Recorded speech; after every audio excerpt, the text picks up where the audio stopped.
Next जो हमारी helping verb है वो कौन सी है? वारन। वारन का मतलब क्या होता है? वॉज, वर। जैसे इंग्लिश में जहां जहां आप वॉज और वर का यूज कर देते हो, वहां वहां हमारा यूज किसका हो जाएगा? वारन का। अब बात आती है, कई बच्चों को इंग्लिश में भी नहीं आता वॉज वर कहाँ यूज कर ले।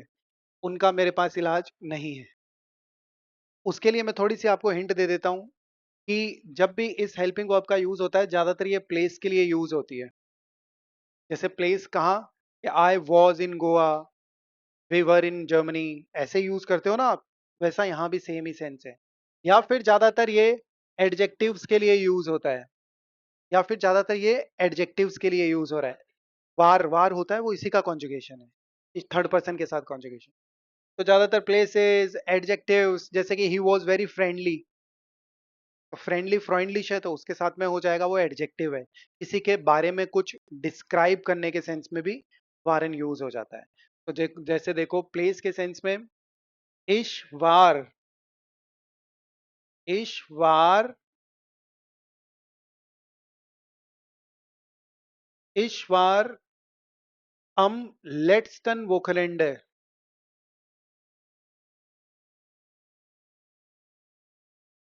इन मुंबई। अब आपने क्या कहा है कि I was on the last weekend in Mumbai. क्यों आया यहाँ पे वारन? ये थोड़ा सा इन मुंबई यहाँ पे सेंस दे रहा है। तो इन मुंबई में का मतलब इन मुंबई था मैं, तो इस वजह से सेंस आ रहा है ना उसका, तो इस वजह से यहाँ पे हो रहा है। अब आप यूं थोड़ी कह सकते हो कि इश हार्ट अमलेट्स एंड वोकनेंड इन Mumbai, I had on the last weekend in Mumbai, ऐसा थोड़ी हो सकता है। आई वॉज का सेंस आएगा कि मैं था वहां, प्लेस की बात हो रही है। हाँ, हाँ, वो तो वो कैसे भी ट्रांसलेट करो, वो कोई दिक्कत नहीं है, बट जर्मन में ऐसे रहेगा। जर्मन में ऐसा ही रहेगा हमेशा, क्योंकि जर्मन में पहले क्या आता है? टाइम, और उसके बाद क्या आता है? प्लेस। पहले टाइम, फिर प्लेस, हमेशा ध्यान रखना। पहले टाइम और फिर प्लेस। आप चाहो तो टाइम, ये जो पूरा टाइम है ना, अम लेट्स टर्न वोकन एंड, इसको उठा के आप चाहो तो इश्क की जगह भी ले आ सकते हो, और इश्क को उठा के आप इसकी जगह ला सकते हो। इश नहीं, मैंने इश को इधर करा है। हम लेट्स टर्न वोकन एंड है, वार इश देख के, कि इश तो इधर आ गया ना, इसकी जगह आ गया है, दोनों रिप्लेस हो रहे हैं एक दूसरे से। वर्ब की पोजीशन, हाँ, सेकंड ही रहेगी। वर्ब की पोजीशन हमेशा सेकंड ही रहती है, वर्ब कभी भी छेड़नी नहीं है जर्मन में, वो बहुत बड़ी मिस्टेक मानी जाती है। तो इश वार अम लेट्सन वोकनेंडे इन मुंबई, या फिर अम लेट्सन वोकनेंडे वार इश इन मुंबई, बोथ आर करेक्ट। दोनों के अंदर बस इतना सा है, वर्ब इधर है। अब कई बार स्टूडेंट्स को ये बताया जाता है कि ठीक है, आप टाइम रिलेटेड वर्ड्स को फर्स्ट पोजीशन पे रख सकते हो, ये ठीक है, बट इसके पीछे देखो लॉजिक क्या है, मैं बताता हूँ। एक्चुअली सेंटेंस यहाँ से स्टार्ट हुआ कि आई वॉज इन, तो जब आप टाइम को फर्स्ट पोजीशन पे रखते हो और जब उसी के साथ में सेंटेंस स्टार्ट करते हो, तो सामने वाला जो पर्सन उसको सुनता है या फिर रीड करता है, तो उसका सबसे बड़ा फोकस जो रहता है वो पहले वर्ड पे ही रहता है। जैसे मैं बोलूं on last weekend I was इन मुंबई, तो ऑन लास्ट वीकेंड पे आपका ज्यादा फोकस गया है ना, कि मैं कब था। तो ऐसे ही अमलेट्स एंड वोकनेंडे वार इश इन मुंबई, तो अभी जैसे मैंने बोला अमलेट्स एंड वोकनेंडे, तो आपका पूरा फोकस उस पे है कि आप इसको नहीं भूलोगे कि लास्ट वीकेंड पे मैं वहां पे था। तो ऐसा ही इसीलिए इनको करा जाता है, बाकी कह देते हैं कि ठीक है ऐसा है वैसा है, बाकी ऐसा नहीं है। ये आगे जब आते हैं वर्ड्स तो इन पे आपको ज्यादा फोकस कराया जाता है, because of that it is happened, it is happening. Okay, next. एक मिनट, इसको हटा देते हैं अपन, नहीं इसको।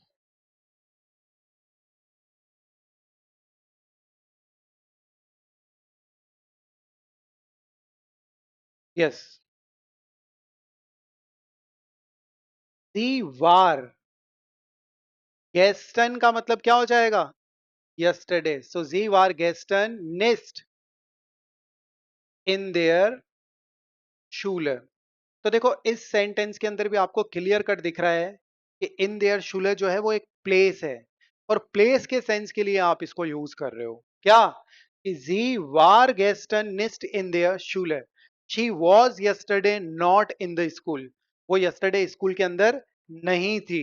अब यहाँ पे भी प्लेस ही है, वहाँ पे भी प्लेस है। मैंने आपको पहले ही बता दिया कि ज़्यादातर जो है ये प्लेस के लिए यूज़ होता है या फिर एडजेक्टिव्स के लिए यूज़ हो जाता है। जैसे अपन बोलें कि I was in the movie theatre, we were in the movie theatre, तो क्या कर देंगे? वियर वारन,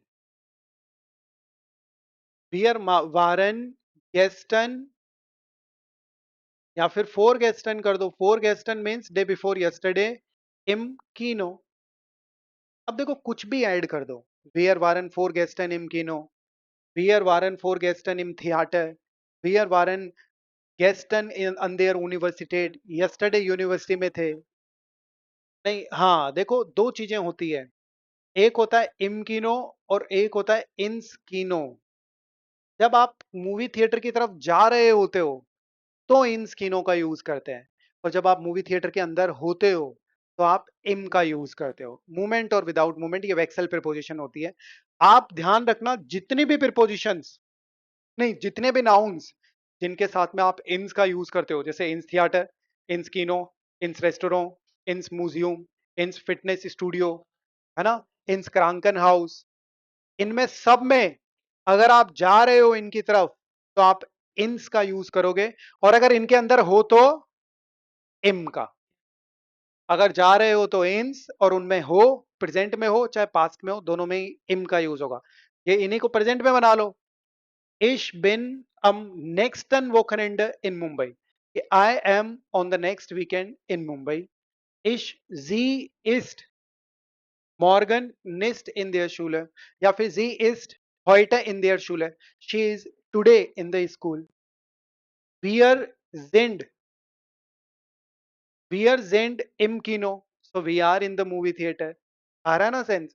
तो बस इतना सा है कि आपने वारन का करते ही पास्ट की बात हो गई है। आप अभी थे, और वारन में आप पहले कभी थे उन जगहों पे। अब जैसे अगर हम एडजेक्टिव की बात बोलें, जैसे मान लीजिए आपने कोई फ्लैट देखा और आपने बोला कि the flat was very big, the flat was expensive, तो कैसे कर दोगे? दी वोनुंग वार टॉयर। तो यहाँ पे वार क्यों यूज हुआ? क्योंकि एडजेक्टिव है, टॉयर जो है वो एडजेक्टिव है, तो जरूरी नहीं है प्लेस के लिए ही इनका यूज होता है, ये एडजेक्टिव के लिए भी यूज हो जाते हैं। कि दी स्टूडेंटन वारन निस्ट प्यूंक्लिश, स्टूडेंट जो है पंक्चुअल नहीं थे, दे वर नॉट पंक्चुअल। तो जहां जहां इंग्लिश के अंदर आप वॉज वर का यूज करते हो, एग्जैक्टली सेम ये यूज हो जाते हैं। Next, air war आउक um वोखनेंडे,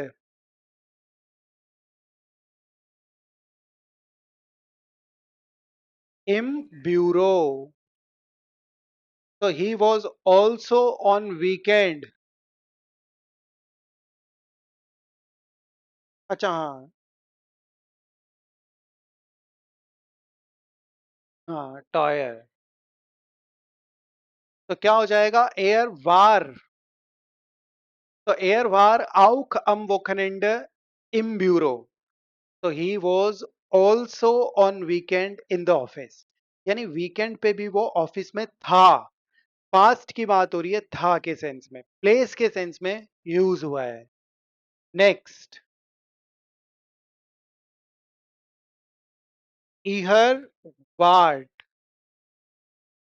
to स्पेट तुम कॉन्सर्ट, तो you all were too late to the concert, यानी कि तुम सब लेट थे किसके लिए? कॉन्सर्ट के लिए। ठीक है, तो ऐसे करके इनका यूज हो रहा है। ईहर के साथ में टी एंडिंग लगती है तो क्या हो गया? वाट। तो ईहर वाट you all were. Hmm. Next वर एयर वार क्रूअर इन दीजर शूलर, तो ही वॉज अर्लियर। एयर वार फ्रूअर इन दीजर शूलर का मतलब क्या हो गया? He was earlier in the school, in this school, दीजर लगा हुआ है तो इन दिस स्कूल हो गया वो। दीजर, दीजर्स, ये सब किसका सेंस देते हैं? दिस और दैट का।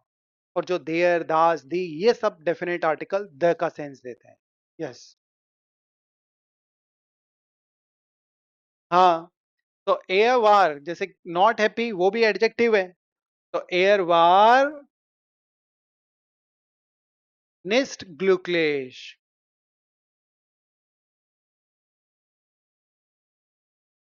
मिट देम गेशेंक। दैट को क्या बोलेंगे? ट्राउरिश।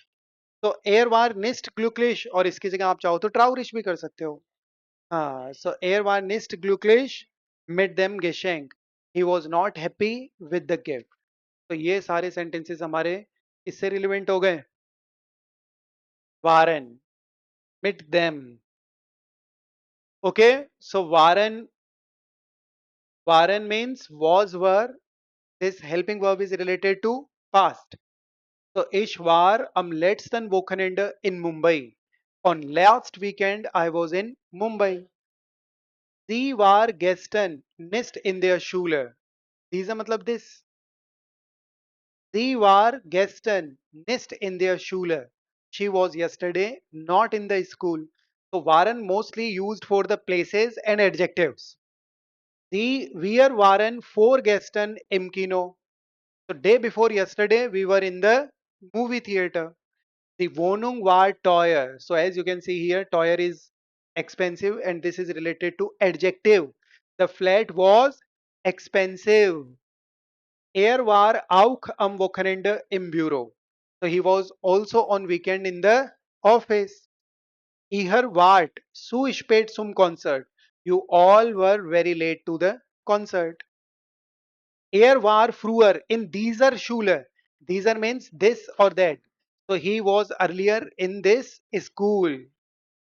Er war nicht glücklich mit dem Geschenk. He was not happy with the gift. So waren means was, were.